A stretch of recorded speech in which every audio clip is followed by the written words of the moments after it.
Well, it is almost here, the 4th of July. And as we celebrate Independence Day, most of us by unpacking some fireworks to set off with friends and family. It's a good time to get a refresher on fireworks law and to review Michigan's rather curious laws about everyday fireworks. Tom Sinus from Sinus Dramus Law Firm joins us. Hey, Tom. Hey, Todd, how are you? I'm doing well, as I admit. I do probably overspend each year for 4th of July to buy some fireworks, but it's always a big hit with the kids. And every time this year, I find myself overreading the state statutes and the local ordinances, wondering how exactly does all this work again? So here's the basic scheme that we have in Michigan, which, as you said, is rather curious. We have a state statute that says that local governments cannot regulate the use and discharge of consumer fireworks during certain periods of time of the year. Those periods of time, of course, coincide with the major holiday.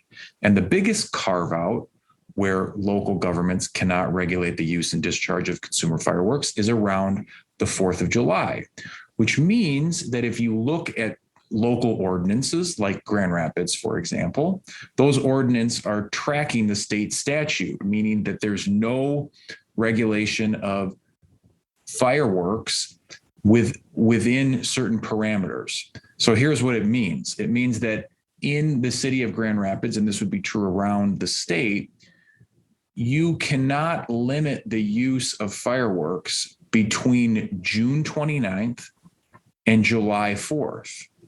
And within those days, the corresponding times of day are from 11 in the morning to 11:45 at night. So what does that practically mean? It practically means that beginning at 11 a.m. on June 29th, all the way through 11:45 p.m.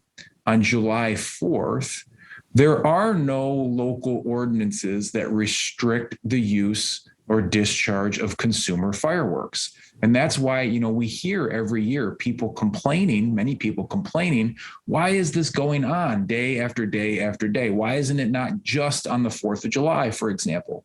Well, that is the reason. So if you're wondering, well, geez, I live in the city of Grand Rapids, and boy, I sure wish these fireworks weren't going off for that long period of time. Well, under the state statute and the corresponding local ordinance, they can. But beyond July 4th, this year, because July 5th does not fall on a particular day, then by July 5th, the fireworks should stop, or they would have to be subject to a regular local ordinance.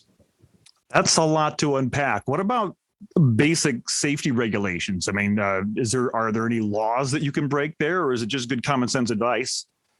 There are laws. There are again, state and local laws. So some state laws, real simple, and some of this is kind of intuitive. You can't use or ignite, discharge consumer fireworks on public property, school property, church property, or another's property without that person's permission. You cannot sell consumer fireworks to a minor. And of course, this one obvious, but really important. No one is allowed to use consumer fireworks while they're under the influence of alcohol or a controlled substance. Those are state laws. On the local level, Grand Rapids has a local ordinance that says very simply, no one can recklessly endanger the life, health, safety, or well-being of any person by the ignition, discharge, or use of consumer fireworks. Then beyond that, we have what you and I have talked about before, our general, what we call common law standard, what the law recognizes as the idea that when you're doing something, particularly something that is dangerous like fireworks, you have to exercise reasonable care. You can't do that carelessly.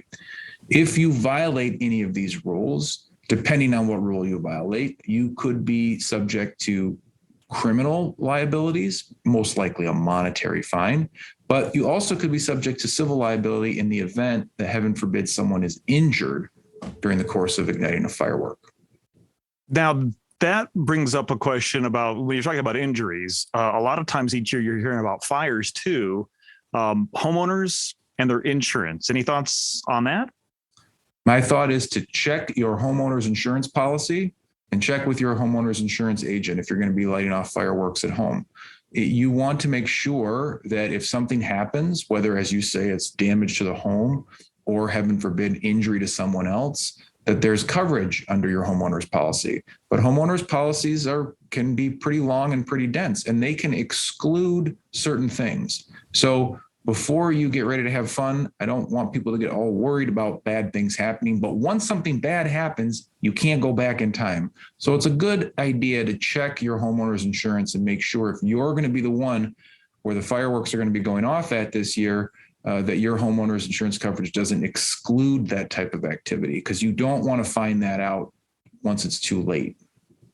Truer words never spoken. You don't want that 2020 hindsight. Get this stuff done before the holiday or before you celebrate to make sure that you're covered. Tom, thanks again for all of the great information.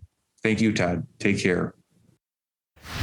And of course, if you want to learn more information, you have any questions, you can always reach out to Sinus Dramus Law Firm at 616-301-3333 or check them out at sinusdramus.com. Email them at info@sinusdramus.com. We'll be right back.